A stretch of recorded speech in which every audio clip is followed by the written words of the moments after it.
নমস্কার বন্ধুরা, আশা করি আপনারা সবাই ভালো আছেন। তাহলে চলুন আজ তৈরি করব শীতের এক খুবই মজার খাবার, সেটা হলো মূলার ঘন্ট। তো মূলার ঘন্ট করার জন্য মূলা নিয়েছি, আর এর পাতাগুলোকে ফেলবো না, এই পাতা দিয়ে আমরা শাক করব। আর শাকের মধ্যে দেওয়ার জন্য একটা আলু আর বেগুন সরিয়ে রাখছি।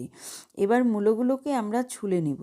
মূলোগুলোকে ছুলে নিলে মূলোর মধ্যে যে একটা ঝাঁজ থাকে, ওই ঝাঁজটা শেষ হয়ে যাবে। ভালো করে ছুলে এটাকে রেডি করে নিব। আর এটার যে বোটাটা, এই যে পাতার দিকটা, এটা আমরা কাটবো না, এটা এভাবে রেখে দিব যাতে আমাদের কুড়ানোর সময় খুব সুবিধে হয়। এবার এক এক করে সব মূলগুলোকে ছুলে টুলে রেডি করে নিব। এবার ঘন্টর মধ্যে আমরা দেব আলু। তো আলু আমি এখানে দুটা নিয়েছি, কারণ আমার ঘরে আলুটা সবাই খুবই পছন্দ করে, তাই আলু আমাদের একটু বেশি লাগে।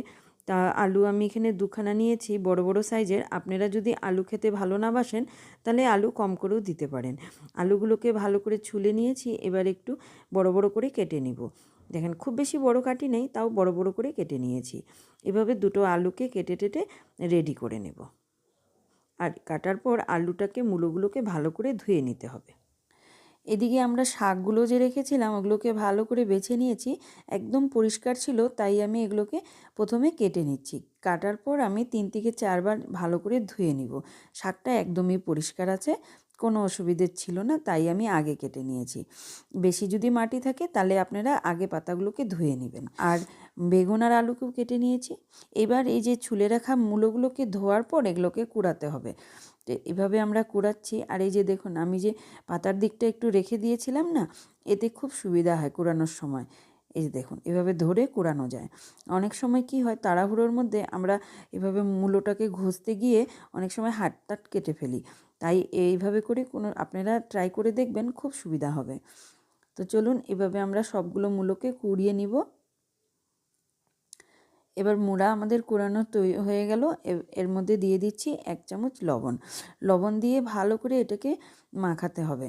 মূলোর মধ্যে লবণ দিয়ে এভাবে মাখালে পরে কিছুক্ষণ পরেই একদম জল ছেড়ে দিবে। আর জলটা যখন আমরা বের করে নিব, তখন মূলোটা না পুরোই মিষ্টি হয়ে যাবে, মূলোর মধ্যে একটুকু ঝাঁজ কিংবা তিতা ভাবটা থাকবে না। কিছুক্ষণ ছেড়ে দিলাম, বেশি না, 5 থেকে 10 মিনিট রাখলেই হবে। এরপরে দেখুন কিভাবে জল বের হচ্ছে। তো এটাকে হাত দিয়ে ভালো করে একটু ডলে নিলাম, আর ওর মধ্যে একটু ফ্রেশ জল দিয়ে দিলাম। আর জলটা দিয়ে ভালো করে মিশিয়ে নিয়ে তারপরে এর মধ্যে থেকে মূলগুলোকে চিপে চিপে তুলে নিতে হবে। খুব ভালো করে চিপে নিব যাতে একটুকু জল না থাকে। দেখেন ভালো করে চিপে নিচ্ছি, আর এভাবে সবগুলো মূলকে চিপে নিব। আর এই যে জলটার আর কোনো প্রয়োজন নেই, কারণ এর মধ্যে লবণ আছে আর একটু ঝাঁজ আছে, তো এটাকে আমরা ফেলে দিব। এবার তৈরি হয়ে গেল। এবার একটা কড়াই চাপিয়ে নিলাম, আর কড়াইয়ের মধ্যে দিয়ে দিলাম সর্ষের তেল। তেল গরম হলো, দিয়ে দিলাম জিরে আর তেজপাতা।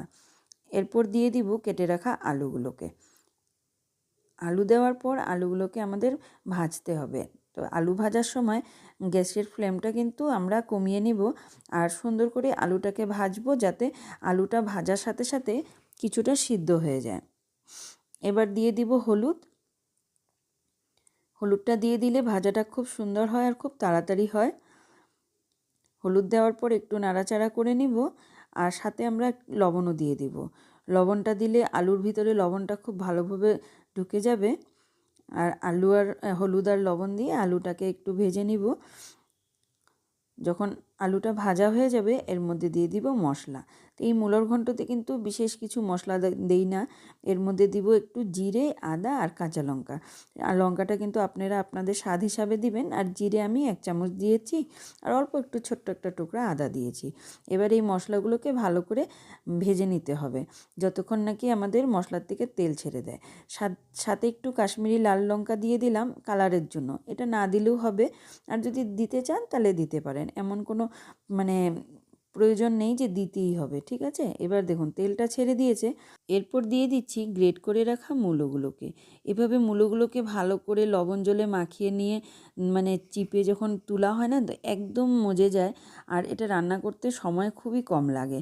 বাস একটু নাড়াচাড়া করব, আর নাড়াচাড়া করে এটাকে এর মধ্যে একটু কাঁচা লঙ্কা দিয়ে দিব, আর এটাকে একটু ঢাকা দিয়ে দিব। ঢাকা দিলে পরে মানে আমাদের আলুগুলো মানে পুরোপুরি সেদ্ধ হয় নাই, একটু হয়তো কাঁচা কাঁচা আছে, দেখুন একটু একটু শক্ত আছে। তো ঢাকা দিয়ে কিছুক্ষণ রান্না করলে কম আঁচে আলুগুলো একদম সেদ্ধ হয়ে যাবে।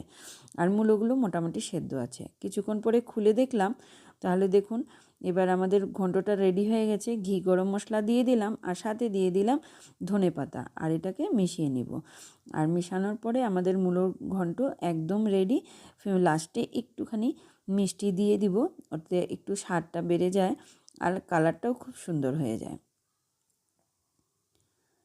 ব্যাস এটাকে মিশিয়ে নিলাম, আর আমাদের মূলোর ঘন্ট তৈরি হয়ে গেল। তাহলে বন্ধুরা, এই মূলোর ঘন্টের রেসিপিটা আপনাদের কেমন লাগলো আমাকে জানাবেন। আর ভালো লাগলে ভিডিওটাকে অবশ্যই লাইক করবেন, আর চ্যানেলটাকে কিন্তু সাবস্ক্রাইব করতে ভুলবেন না। চলেন এবার কড়াইটাকে পরিষ্কার করে নিয়েছি, আর এর মধ্যে একটু তেল দিয়েছি। তেল গরম হয়ে গেছে, শুকনো লঙ্কা আর কালো জিরা দিয়েছি, সাথে আলু, বেগুন আর কাঁচা লঙ্কা এগুলোকে ভালো করে ধুয়ে নিয়েছিলাম, এগুলোকে দিয়ে দিলাম। আর দিয়ে এটাকে ভাজতে হবে। এবার আমি মূলোর পাতাগুলো যে কেটেছিলাম না, ও দিয়ে শাক তৈরি করছি। এবার এগুলো একটু নাড়াচাড়া করার পর হলুদ আর লবণ দিয়ে দিব, আর এগুলোকে মিশিয়ে একটু ঢাকা দিয়ে সুন্দর করে ভেজে নিতে হবে, যাতে আলুটা ভালো করে সেদ্ধ হয়ে যায়। একটু নাড়াচাড়া করব আর ঢাকা দিয়ে দিব।